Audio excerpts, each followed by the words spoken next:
Ladies and gentlemen, Josh Sanch, your host here on the Bodybuilding News Network. If you do not know, we will be at the LA Fit Expo this coming weekend, so make sure you look out for myself and our new lead women's correspondent, IFBB Pro Women's Bodybuilding Olympian, Danielle Willis. We will both be there covering that and the Muscle Contest Challenge and PC show. So if you're interested in that sort of thing, definitely stop by and say hi and flag us down. But in this video, I wanted to do a better or worst on the the Trace women's bodybuilding champion, current reigning women's bodybuilding Olympia champion, Andrea Shaw. This is footage from the recent 2022 women's bodybuilding Olympia where she won handily. You know, I thought it was a good showing from Amanda Teo, who placed second, but she just doesn't have the size yet to be in that conversation, in my opinion. And I talked to her in person. I talked to Amanda in person. She was a phenomenal sport, an amazing woman, great athlete, phenomenal person to talk to. So there's no slight to that young up-and-coming star in the women's bodybuilding division. But Andrea, we're going to dig through the last 3 years of her physique. We're going to look at some of my favorite shots from her. I think the only thing we missed was the back lat spread, maybe. So we didn't miss too much, but we're going to go ahead and dive into that. And we're going to start off with none other than the front double bicep. So from the front, I'd like to say that my eyes are going to go to that 2021 version in the middle, but that could just be because of the lighting. Now you got to remember, the last two Olympias were in Orlando, the middle and the far right, the pink posing suit and the red. You have a still back shot, no LED screens, and the Olympia had complete control over how they wanted to build their stage. So they really brought, in my opinion, the best stage presence we've seen in the last decade. The last decade. Yes, I said it. Now, you look at the most recent one, 2022. I was there. It was at the Zappos Theater in Las Vegas. You didn't have a lot of creative liberties with that shot, with that show as well. The big LED screens were very blinding. It really washes out the physique. You can barely see, like, the lines around the quads are blurry. And I know Bob Ciccarello is going to continue to defend the IFBB for spending tens of hundreds of thousands of dollars to get those screens to operate. But I genuinely, in my professional and as a fan opinion, think that they are absolutely degrading to the show, to the competitors' physiques, and overall, I just think it's not a good look for the IFBB. I think they need to get rid of it. They need to go back to still shots like they have in the back, and I think that overall is going to make the show a lot better. Talking about the physiques, though, when you look at the most recent one, she has really good conditioning, good separation in the quads. The delts are very well defined and detailed, bicep veins. Honestly, ladies and gentlemen, this is almost a wash comparison because she's so crisp, especially in the last 2 years. I think if you look at the right one in 2020, it's not as crisp. It's not as clean. The posing isn't as perfect. And you're going to kind of notice that with some of these shots is the posing's a little different.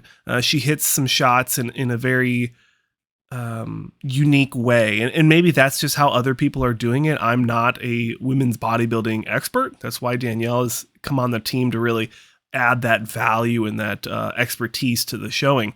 But again, you can see with this variation of the ab and thigh, which the women do very aesthetically. I don't know if the men could do anything like this, but I do like the way they do it. You can see from 2020, it's a little different. You can still see great separation, great musculature in the quad stomp there, that Jay Cutler-esque look. Great midsection separation, great detail. The shoulders, the biceps, the bicep veins. The posing suits pretty much cover up the chest, but you can still see some cross striations on the pectoral, the lower pec muscle. I mean, she's really good detail. She really is well put together, in my opinion. But then you look at the most recent two, the 2022 and 2021 Olympia showings, she does that tilt, that more traditional look that I think women's figure does. And then they do the hands pushed down, pressing the chest together for the tricep shot. So that kind of is reminiscent of what I think that might be inspired by. But I would like to say the middle one continues to grab my attention. I think the shine, the photography that they did, really shows some great lines, especially in the delt. Not the delt. Well, the delt looks good too, but the glute. Look at the glute from 2021. You can see a lot of the feathering coming down, almost like a Derek Lunsford glute from the side. A lot of separation, a lot of detail. The midsection's really cut out. You can see the, what do you call it? The serratus interiors or whatever you call it. The abdominal muscles look great. The tan, the shine, the bronzer that they put on her, I think it looks a lot crisper. And then the backdrop, I think, just really adds that extra bit of professionalism and cleanness to the shot, to that photography. And, you think about, you're spending probably tens of thousands of dollars on hiring these like Gile Co. and, people of that nature, Mr. Wilkin, to do those photography shots. You're going to be paying a lot of money to have these guys come out here. And then you're going to put some, in my opinion, crappy LCD screen in the back that washes out the physiques. And you look at 2021. You've got all those sponsors down there on the bottom. You can see it clearly. It's in every single shot. There's no issues with money.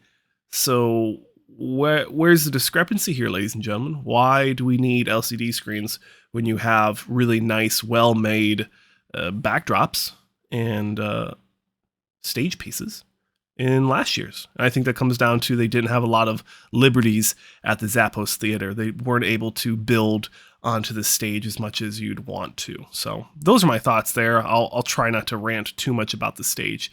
But side chest here, again, it's going to come back to that middle one. I think she just looks really, really crisp.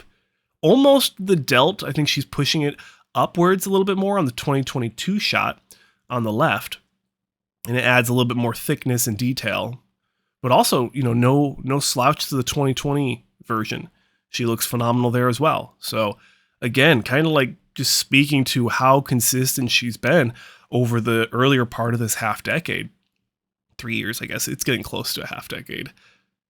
From the back here, like I would actually say, I was going to say the middle one is going to take my attention, but you look at the right one, you look at the glutes, cross striations coming down the feathering into the glute hamstring tie-in area.